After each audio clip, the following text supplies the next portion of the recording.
All right, this last section for today's three-part series is about learning styles and getting people's attention, teaching them in a way that they understand or absorb, they perceive more readily. But it's also a warning to you as a student that the classic ideas of different learning styles, they're legitimate. This is just another way of parsing it down. But probably the most important thing is to look at this and say, oh, I'm this style of learner. Oh, I'm a hands-on learner. But really what you need to take home, the message from that is, I might be best at hands-on. That means I have to work harder when everything is presented to me in text or in a lecture. But it doesn't mean you can't learn those ways. Hands-on is easier maybe for you, but it just means you need to work harder at the other method. However, that's not your job as a presenter, as a interpreter in our parks or our forests, our deserts. Instead, the idea here that we're going to have today is to be presenting to different learning styles in the more traditional manner of thinking of them, and all at once, because you're going to have people from every quadrant of what we develop here coming up. So it means you're going to be moving around into different manners of teaching. Okay, so this is going to be kind of fun because it's mostly an activity. Let's say that you're a naturalist heading out to attend a workshop to learn about osmotic potentials by measuring sap flow in trees with a pressure transducer. So you're a naturalist heading out to attend a workshop to learn about osmotic potentials by measuring sap flow in trees with a pressure transducer. From the measurements, you will learn about seasonal changes in plants. You will learn about sugars and leaf drop in hopes of interpreting the information into meanings and themes back in your park. So if you don't have biology background, you've got a little catching up to do if some of these terms weren't familiar to you. Okay, let's take a look at how you prefer to learn about osmotic water potentials and pressure transducers.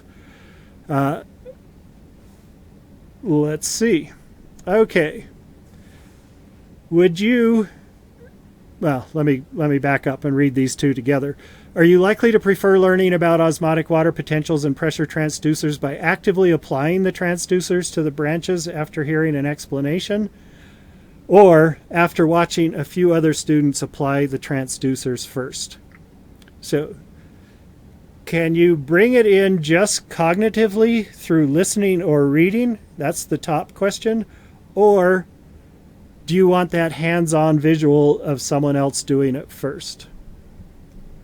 Okay, so if you're doing, and I want you to remember these, I would normally spread us out across the room and have everyone who says doing move to one side of the room. And those who said watching first would be their preference. So, and I would describe this that, if by doing it, meaning you can read the directions, read the instructions, and just immediately apply. Or are you disinclined to read instructions and instead watch someone else do it and then do it from that visual? And then I would have you spread across the room. Those who really would just want to do it from the reading, and then I won't let anyone stand directly in the middle, and then stretched out to watching. So the closer you are to the middle, the more you're back and forth. You could do either, but I do force people to choose a little bit more watching or a little bit more doing, all the way out to lots of watching or lots of doing. Okay, so where do you think you would be across that continuum? Can you read the instructions and do it? Or do you want to learn it visually? Okay. So, we have another axis that I want you to consider. I would have you standing in that room, stay in that place along that continuum, and then I would ask you these questions. After the doing or the watching, which would have a stronger influence on your interpretation of the event? Thinking or feeling? So would it be a very intellectual exercise, or would it be an emotional exercise of trying to get things just right? Is that going to be exciting? Is that going to be a little bit anxious for you? as to whether you're getting it right or not, so thinking or an emotional reaction. And then I would, from wherever you were standing across that continuum from doing to watching, I would have the people who thought that their emotional reaction would be what they would remember longest, or be dominant at the time, step toward one side of the room, the perpendicular line here, and thinking being your other choice. So if you were right here on the doing watching, and how you felt about it, your emotional reaction was strong, you'd be moving up here into this quadrant, which we're going to call the dialoger. And the dialoger is probably someone who is very verbal. So they're pretty happy with reading texts, and they are going to have an emotional reaction to it more than a cognitive, and they probably are going to want to talk to people about it.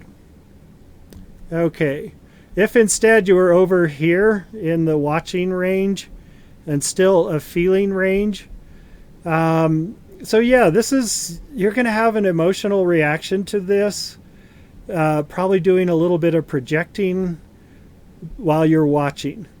So you've watched it and you project, you see yourself doing it, then you go ahead and do it. So where are you? Are any of you up here? Those of you who were more doing, more watching, and went to the feeling, are you more of the dialoger or more of the visioner? Okay, let's continue on. Thinking and doing. This person can be very mechanical. You just hand them the manual and they'll go fix their car. They'll go fix their bicycle. So they can just read it. They don't need to talk about it. It's going to be a very intellectual pursuit. Going to work really well on their own and finish the whole project, perhaps all by themselves. So that's the mechanic. It's just a name of doing thinking. It's generally pretty independent work. And then here is the analyst. So they are going to watch, and they're going to watch and think about it. And they will sit there and puzzle through it. And then when they get around to doing it, they'll probably do it just right the first time. So that's a very intellectual way of bringing in, absorbing, learning, and then applying. So you can see these descriptions around the outside edges are looking at your preferences for perceiving or bringing in, watching or doing, and then your preferences for how you process the information. So there they are. Where were you? Which one of those quadrants? How strong were you in that quadrant? Here's classic U.S. population, that 50% of us are dialogers. We want to talk about it.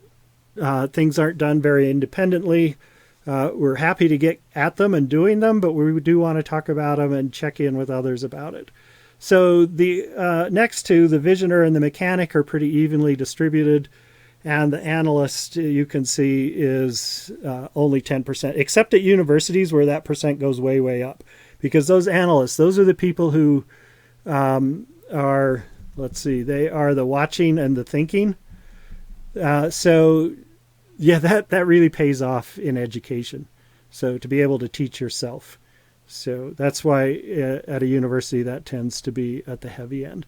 I find with PRT, though, it's closer to the classic American way of splitting up that pie. Well, let's see. So I already gave you these words. That first way was, how do you perceive? How do you bring things into your brain best? And then how do you process them? What do you do with them? What is your dominant processing? It's not that you can't do any of these, that some of them are exclusive to you. It's just those are your strengths. And particularly that topic that I gave you of studying osmotic potential through pressure transducers, odds are you don't know those words. So, or at least not all of them, which is why I chose them. They're fairly specialized. Okay, I don't want to leave that quite yet. So, in fact, I want this one. Okay, so think about what's most difficult for you. Usually it's the diagonal. So an analyst who wants to watch and think about it probably doesn't want to talk about it as much. So it's very often that I want to just get with it. And here's another one like the analyst that's going to spend some time thinking about it first and then applying. So think about the opposite. Think about where you are less strong, and then you need to realize that, wow, that's an area of my weakness. I need to strengthen it. I also look at this for your boss, for your spouse, for your partner.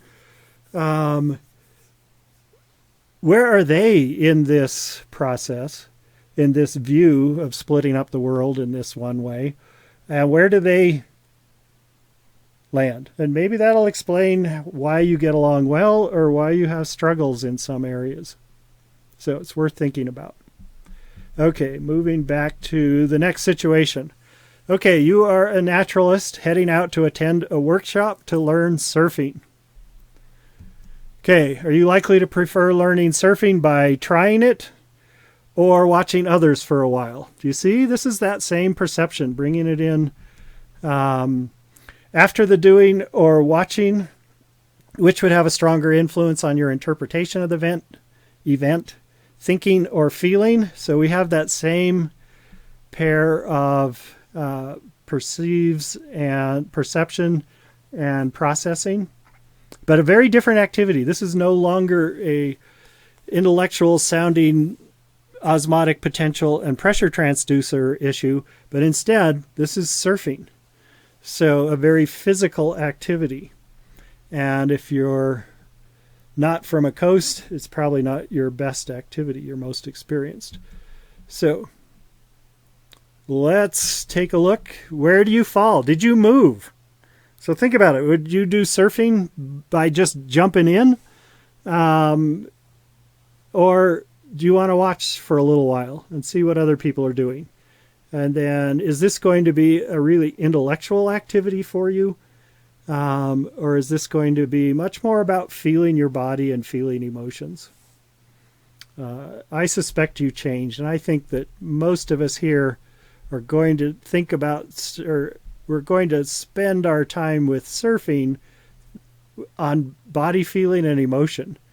It's not necessarily an intellectual. Sure, if you were up to the point of surfing competitions, you probably have more to learn, but still, it's going to be a very kinesthetic activity.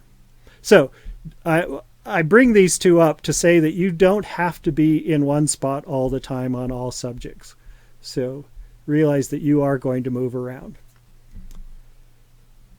Yeah, I'm not quite done. So when you are presenting in Capitol Reef or any other time, it can even be an academic presentation.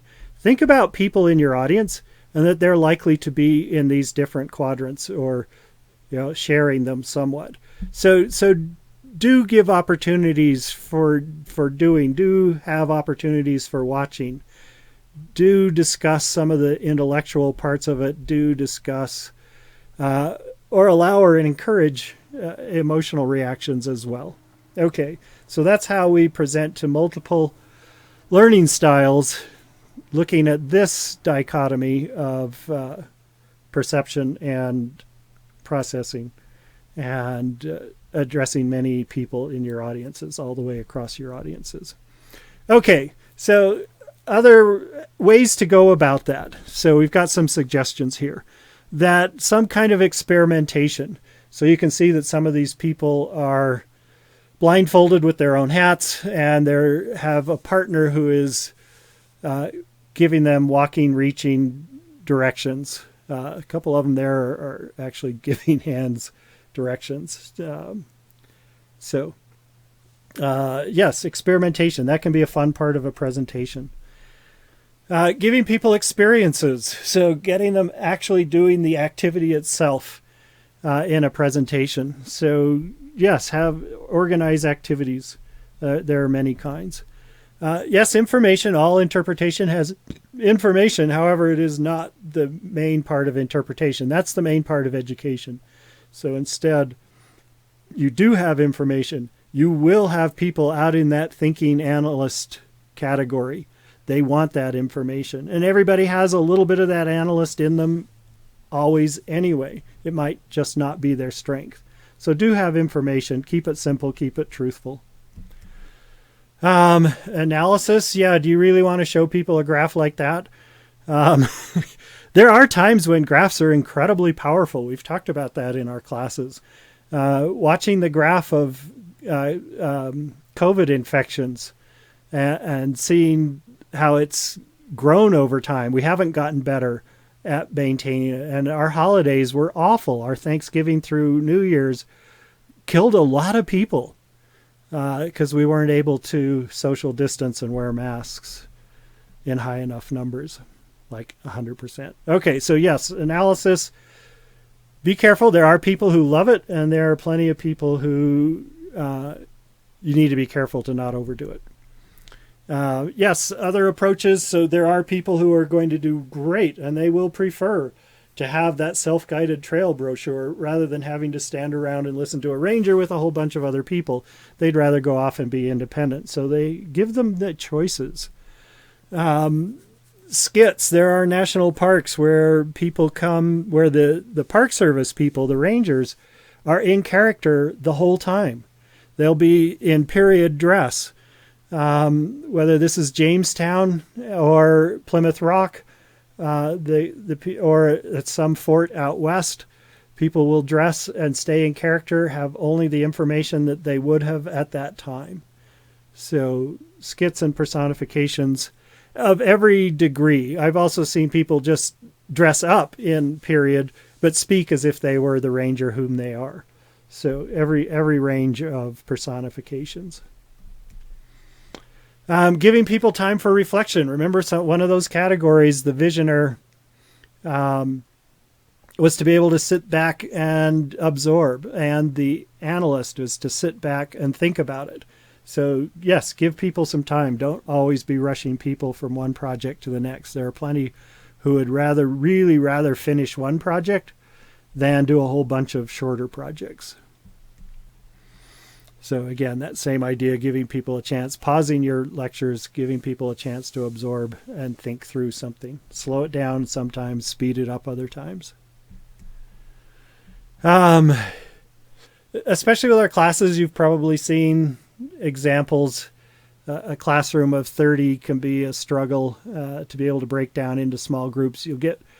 There are plenty of folks who don't want to speak up in a group, a large group, but they might be willing to in a small group.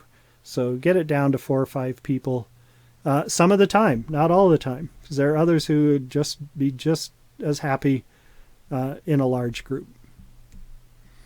Making emotional connections. If I remember right, early on, Calvin brought this up, and we remember best when we are emotionally connected. So yeah, think of ways to have people bring out emotions. Remember, there's a whole bunch of us for which our perceptions and processing is strongest through emotions. Remember those 3 C's that we talked about? What were they? Community, content that's relative, and choice. Also how to address people. I'm bringing that up just to remind you that there isn't just one way to put together your presentation. All right, thanks very much.